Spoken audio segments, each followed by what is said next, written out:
Hi, investors. It's Nick. Hi from Martin. And today we are having a quick discussion about the changing market and how it's good and it's bad. More bad than good.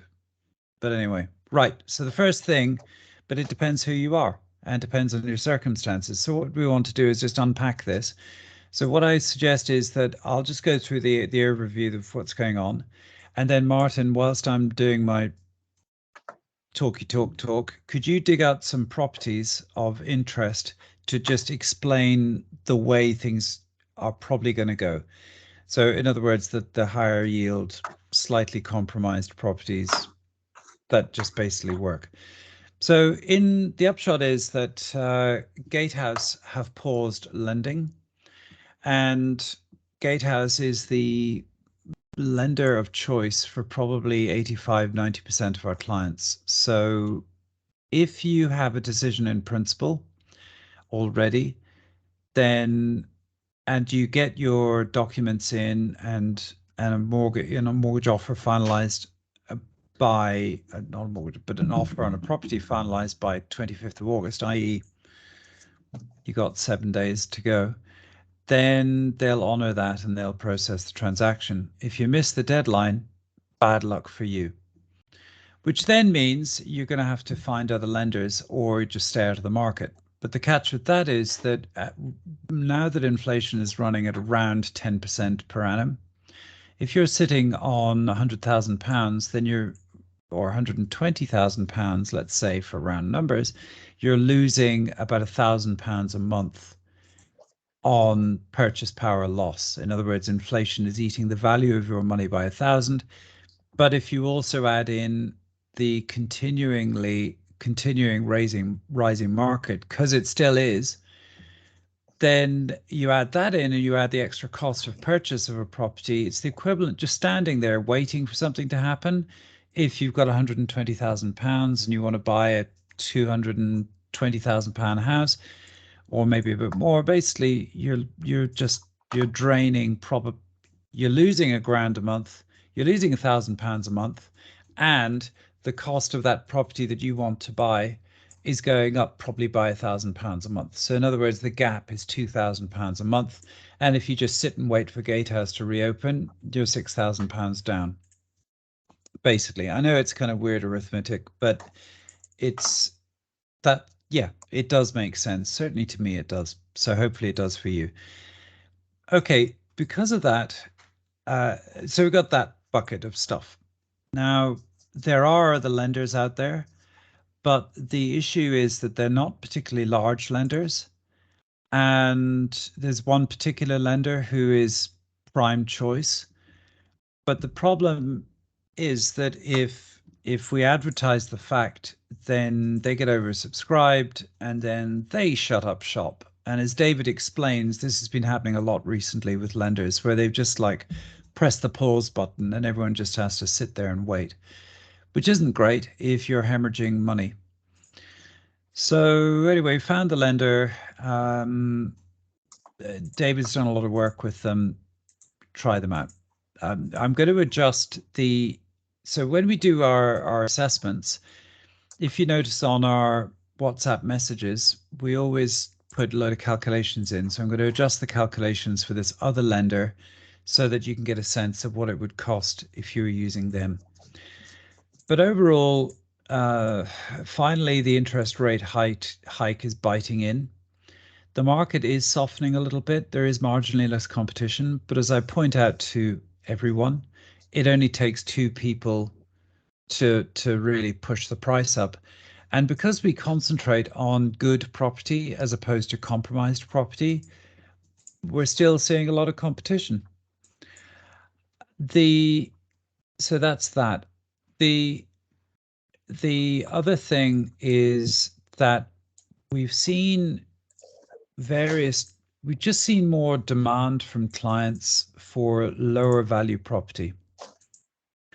And that's the way we're going to shift things. So the game plan is to find property which is in less prime areas, is good, in good fundamentally good conditions. So condition is incredibly important when you go down the market. So we're talking, it's got to have a yield of 6% or above, roughly speaking, gross rentable yield of somewhere around that 6%. So you get cash flow neutral or slightly positive, and you're also insulated against future interest rate hikes. But my guess is that interest rates will rise a little bit more, plateau out for a couple of years, then they'll decline as the economy tries to resuscitate itself. This is something. Watch the video with David. It's on the messaging forums. All right, so that's the game plan very simply. A lot of talking for a very simple. We're just going to be looking at these more compromised areas. So the idea is can you bring up a couple of properties, Mark, and share screen? We'll talk about what we're talking about. Yeah, and I also want to add that now if you want to buy a property in cash, now is time, because you will have less competition, I believe. But doesn't mean that you will, but there is a lot of chances you to have like yes, till September. Yes, what's happening in certain parts of Manchester, there's so many foreign national buyers using Gatehouse that has really pushed up the market, and now Gatehouse is a non-thing. It's just like goodbye Gatehouse for an indefinite period. It's probably 6 weeks to 2 months. But when they come back, they're not going to be as attractive, because the reason they're closing all this business is because they got overrun because they did too good a deal. They're decent interest rates, and they were offering minimum mortgage £75,000, and they just obviously got overrun with cases, which goes back to my point about my conversation with David and this particular lender that we found, or that he found. If you want to know who it is and all of that, then you talk to David and you go from there. And this way we can kind of do our little part in not getting this lender oversubscribed. So anyway, back to you, Martin. Here's a typical property. Tell us all about it. Yeah, this is like in Drogheda. No, sorry, Could you go full screen on the thing, so we can see more map? Yeah. So basically, this is in Middleton, and it's compromised just because it's a ex-social house in a ex-social house area, and that's the compromise of the property. The demographics are not the best, but the crime is really low, so I don't see any issue. So that's the compromise, just because the area is not the best. I mean, because of the social houses, that's the issue. And the rent will be around 800, and the asking price, even on the bidding, the yield will be around 6%. The fundamentals of the property looks good. They have insulation, and the walls look good. The condition of the kitchen is okay for this price range. It's really good. Just needs like minimal painting and decorating, like let's say 4,000 or 5,000, maybe less, just to make it to rentable standards. And this property will really works. Yeah, it's nice. So can you show us something that's more down market, that's more compromised? Yeah, I opened one property in Doncaster, but I checked, and it was this one. The asking price is 3-bedroom. The asking price 130. It was on the market 2 days ago, but it's already sold, and the yield was 7+. So the compromise of this property is a little bit outside from, of the better area. This is not the best area, but still good. And what about places like Lee and Warrington? And Oldham, those got Bolton, edges of Bolton, and so on. So this is this is part of Oldham, but this is in the better part of Oldham. As you can see, I was just zooming, but it's a little bit close to the sewage work. But so this is like a compromise, but it's really good demographic. The house is good. It's 2-bedroom, 160, but I think the condition are good enough. So basically, it doesn't need a lot of renovation. Yeah. I think I sent this property out. I think this might have been one that we assessed. Did we? Did you do a viewing on this? I can't remember. No. Maybe somebody asked it for viewing. I'm not sure. So if we go down down market, then we go into the kind of £100,000 mark, that kind of thing. Have you got any examples of what we're talking about? Yeah, I will try to find that one. And I will just go. By the way, you can see the power of our system, that we pull in all of these properties from all the big portals, and we filter them. And this is some of our magic tech that gives us a big advantage over other people. So this is like property, but it needs a lot of innovation. But it's 85.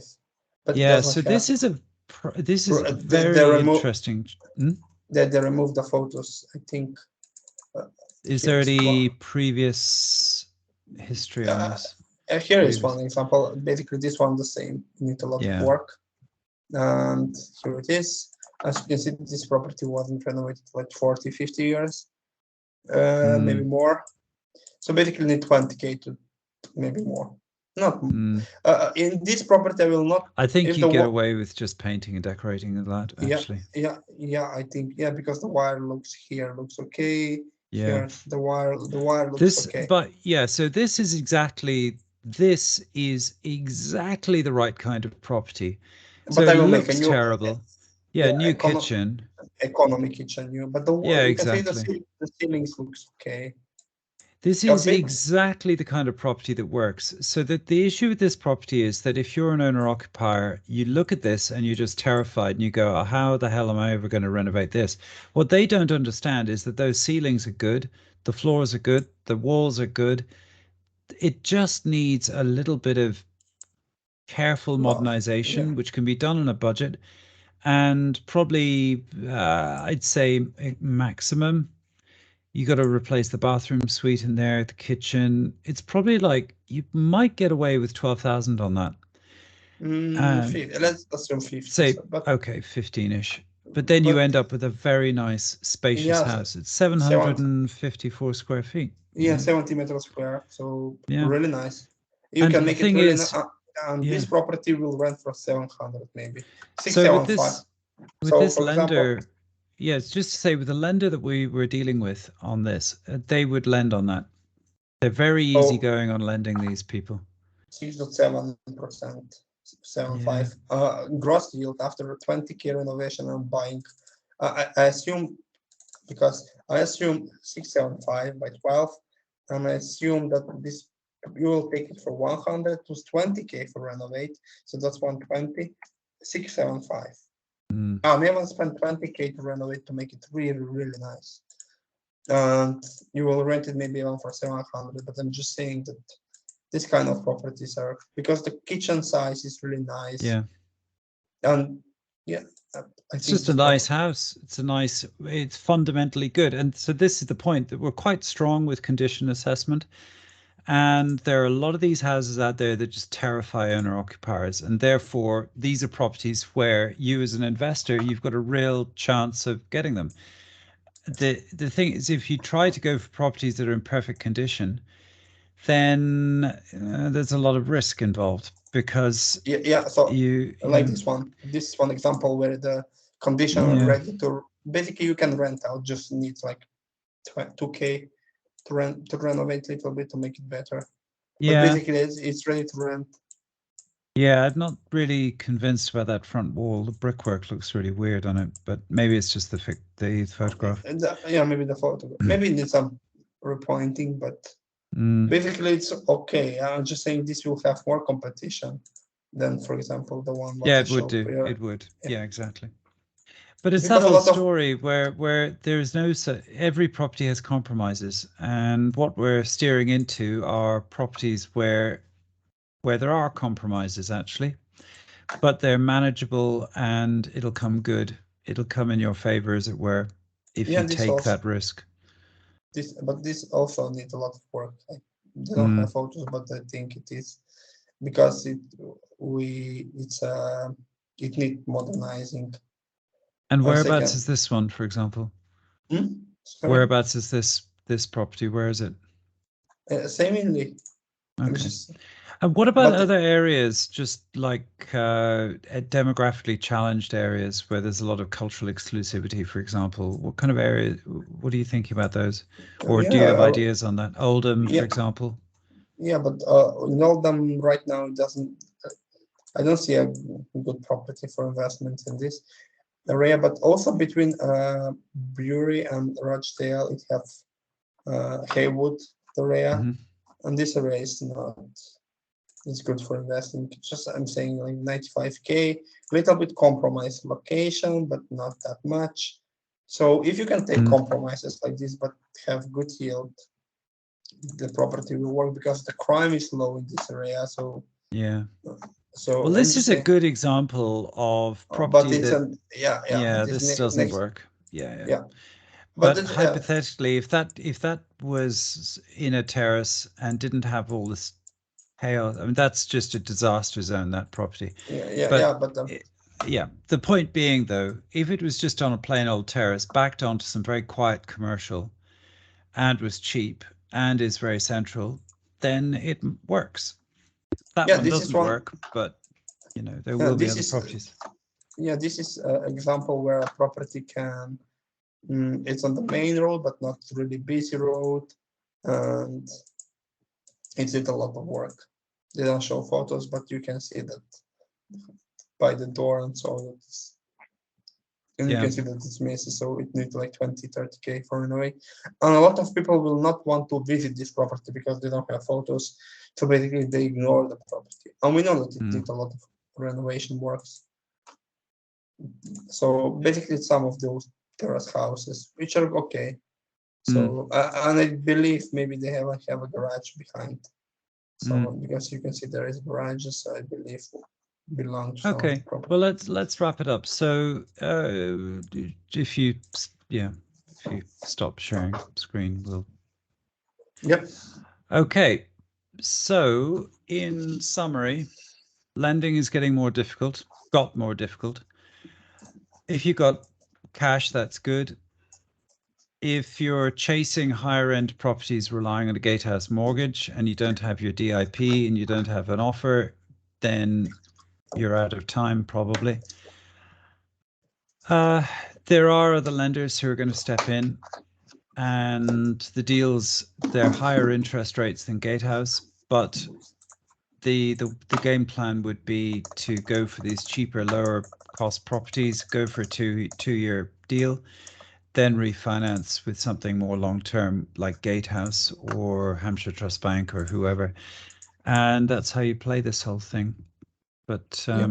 as I say, we kind of Martin and I have been doing a lot of assessment recently. Just what we're doing, what's working, what's not, and we're getting increasingly busy because I think, dare I say it, I think we're good at what we do, and people recognize this. And so we're just kind of cutting out the stuff that's wasting time. And what's wasting time is the high end stuff. It's just not. There's still a huge amount of competition, but the economics of the really higher end properties just doesn't work. And we're here to serve you. We want to find you properties that you want to buy, and that's why we're shifting down market. Anything you want to say finally? I want to say that now, if you have a cash, as I said before, it's time to buy a property because of less competition. Yeah. And if you have your documents ready and you have all documents ready from Gatehouse, maybe it's now time also to use them because you will have less competition. Mm. So now is the time for some lucky investors. So, Yeah. Actually, just adding to this, and then I want to give Martin the final say, but financial crashes happen when the money tap is turned off. When lenders just stop lending, everything seizes up, which is what happened in 1991 and in 2008. And in a sort of micro scale, that's what's happened today. Gatehouse say, no more. And then suddenly loads of our clients had left hanging going, now what? And we've got some answers, but when the real crash comes, there will not be any lending. So there's a very, very, very strong argument for just getting on with it, even if you have to load up with fairly expensive debt, as long as the deal works, is cash flow positive, then you can sit in it for a couple of years, and then it's likely interest rates will decline again. You can refinance at a lower level, and then off you go. So there's lots going on. Anyway, finally with you, Martin, what's best property you could possibly buy in this current market? What's that definition, Martin? Properties around from 100 to 180 because of the yield and because of the competition. Because I see that the higher end property have much more competition. Yeah. So how cheaper the property is, that's mean less competition. Not always, but generally. So so the price, how in my case, maybe sometimes better to buy two properties in around 130, 150 than one property of 270. I agree. All right. Depends of your strategy. So yeah. All right. Well, thank you very much. thank you.